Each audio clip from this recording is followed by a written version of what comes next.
Hey, welcome back to another episode of Tech Talk. I'm your host, Jeff Hootselle with AuditMax. Hey, you guys know Tech Talk. We're always talking to really interesting folks from all over the country, or really all over the globe in this case, about new things happening in the world of technology, just things that are really changing the industry and people that are on a really unique mission. We've always got some interesting folks that join us on the show. Today we've got a great guest. We've got Andrey Stryukov from CountBOX has joined us today. So, Andrey, hey, thanks for joining us. Yeah, good morning, everybody, or whatever the time of the day you have. There you go. Well, so Andrey, I know you're in Chicago, but obviously your accent sounds like maybe Southern Chicago, maybe a little Western. So, t- It's far, far from Chicago. My for accent just a is Russian. little bit from Chicago, more closer to Russia over there.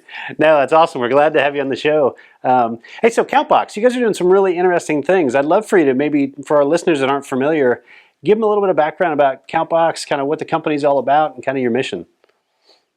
Well, our mission is simple to help retailers to understand their data, or at least get started, because as you can tell, the digital transformation is touching all types of industry, and retail is one of the biggest uh, industries which will benefit from technology advancements. And you can tell it's a matter of live or die. You can see retail apocalypse just rolling over the United States, and actually, as a matter of fact, the entire world. A lot of retailers going out of business, and the probably the answer is it's not only because the consumer habits changing. We change the way how we shop. It's because of the technologies evolving. And as a matter of fact, the last year is accelerated a lot of different process, which was in the industry for a while. And 2020 just was a catalyst. And the companies who was going to go out of business, they just out of business. That's it. Those who was thinking ahead, how they supposed to transform, you see they are advancing, they're ramping up their e-commerce efforts in technology evolution, and those companies are thriving. So that's exactly what you see in the retail world. Yeah, I think you're spot on. And we're seeing across all industries and folks that we talk to that the guys that kind of laid the seeds and did the groundwork, years ago of doing that digital transformation and kind of pushing their companies to the cloud and thinking about how they're using data and things like that. I wouldn't say they were unaffected by any means because some industries were hit very hard no matter how well you prepared. But I think the guys that and folks and organizations that made those investments early definitely seem to have adapted well, right? Whether it's sending people home for remote work or in a retail industry shifting to more of an e-commerce mode, and you see restaurants doing curbside pickups and online ordering and things like that. But I think at the end of the day, it is that idea of, hey, we kind of have to continue to keep evolving and changing and thinking about our business and tinkering with it of how do we keep adapting to these changing times.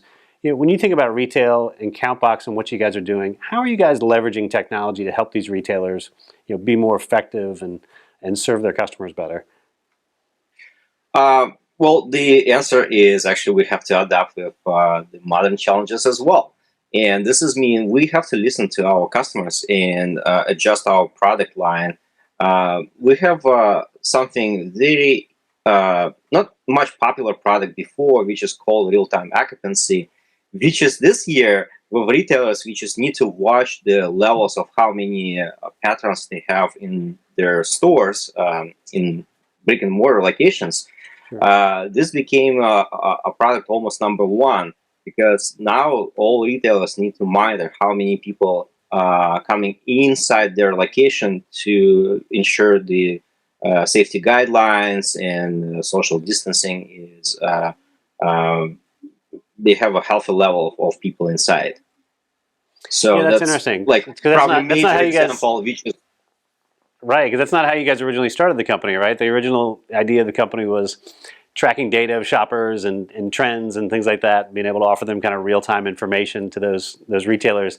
And now, like you said, that shifted correct. to not so much giving them a coupon as they walk by the store to entice them to come in. Now it's more of, hey, we can only let so many people in, and let's keep those people safe, and let's work on that. Correct. All those products are state. It's just interestingly enough that uh, outside of all normal product line, which we've been offering, people counting, conversion rate reports, and different sensors across the physical store location, it just suddenly this product ballooned, which is we was struggling for a little bit to sell those products, and now this year was amazingly top product overall. And I can't say it was surprise. It's just interesting how the environment or the society or habits and all things are changing in the industry, impacting everybody, and this is just happens can happen very quickly. This is mean if you in the retail industry, you got to keep an eye on all technology and how you can advance with your competition, because it really becomes a matter of living or dying.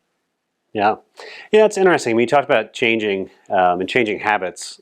As you look kind of in the next year or so as we come out of this, hopefully the vaccine's now out. They're starting to distribute that. Hopefully that's going to take effect and be very beneficial and do what we all hope it's going to do. But as we move past this and you look at it 2021 and kind of beyond, what do you think sticks from what's happened and what we've learned over the last couple of years? Where do you think the market's kind of going, in terms of just retail? Whether it's changing habits and behaviors, people are obviously buying more online now than they are in person because they don't really have a choice. But what do you think really is the resonating thing that'll stick as we go beyond this? That's a very great question.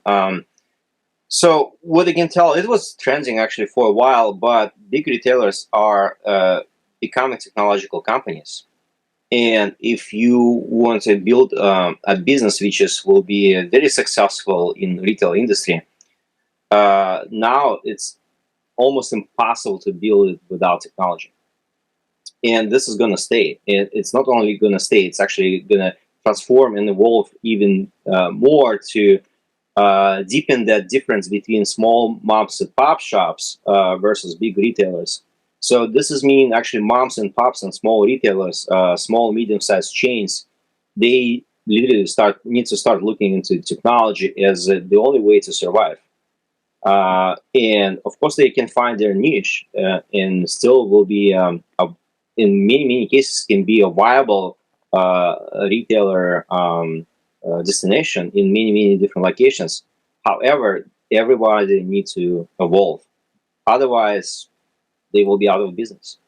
Yeah, I think the good thing and the exciting thing now for those smaller retailers is before, all these tools and technologies we're talking about were really available for the large, big box retailers, the folks that had big budgets and big organizations and technology teams and things like that. Now with companies like yourself coming into the marketplace with these specialized solutions and SaaS-based solutions and things like that, it seems like those smaller companies can now take advantage of those technologies that were kind of reserved for the big companies in the past. I mean, is that accurate? Is that kind of how you see those things? Is it more of an education thing for those retailers now to understand what's available to them, or what would you? Of course, they need to get educated, and you know what I love about the times like this. This days actually allows you to take a technology, regardless of your size. You can be a very small business or a bigger size of the business and build out the technology which is available out there. And a lot of services have become just utility or commodity. If you think before, for any size of organization, previously you need to hire systems administrator, network administrator, exchange administrator, SharePoint administrator, things like that. Now, in a small or medium size of the company, you don't actually need IT person at all. Effectively, for small or medium size of the businesses, what do you need? Some sort of maybe or virtual CIO or someone technologically savvy to become your technology broker. And so this is mean for small company, you don't even need IT department. And as a matter of fact, now is more valuable to have someone in your team who not only well versed with technology and have very decent exposure to technologies which is relevant to your industry, but also have a great business skills. And this becomes a very crucial component of having this IT team on board, which is share not only technology knowledge, but the business knowledge as well. This is also becomes very critical and important for small and medium-sized businesses. Yeah, I think we see that a lot as well in our dealings with our clients and folks in the industry, where it's less of IT used to be kind of the wrench turners in the background that kept the lights on and kept the machines moving and fixed the errors and took care of things. And it's very different now. Now it's more hey, you need to understand the business if you're in IT and understand strategy and like you mentioned, be able to partner with technology brokers and vendors and understand the vendor management piece of it and how you coordinate all those pieces versus I'm going to hire a team of 1,000 people and have all these specialists inside here. It's very different. So, yeah, I think that's definitely a big change that we're seeing as well. Anything else, Andrey, as you look out over the next year that you guys are excited about, or what's kind of on tap next for CountBOX? Yes, absolutely. So we are absolutely exciting. Previously, we had to educate and spend a lot of time of technology education of our clients and customers.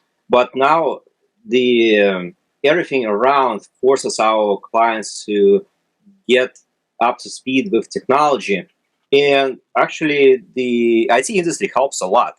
Like as we mentioned, you don't need to hire a full team of specialists to get your business up and running. Now we even able to deploy hundreds of our sensors across the nation. And for example, connectivity previously was a big deal, and I can name probably SD-WAN technologies, probably a technology of 2020. And if you think about this, how SD-WAN helped to transform pretty much every industry. You think about all the companies who had to send their workers to work from home. We actually included. We are a small company, but we work across the few continents in the globe, and we have to work remotely and have to be connected. So for us, SD-WAN was something around for many, many years. But now the penetration of SD-WAN technology to retailers allows us to deploy our sensors remotely without even sending people or engineers to site as we previously had to.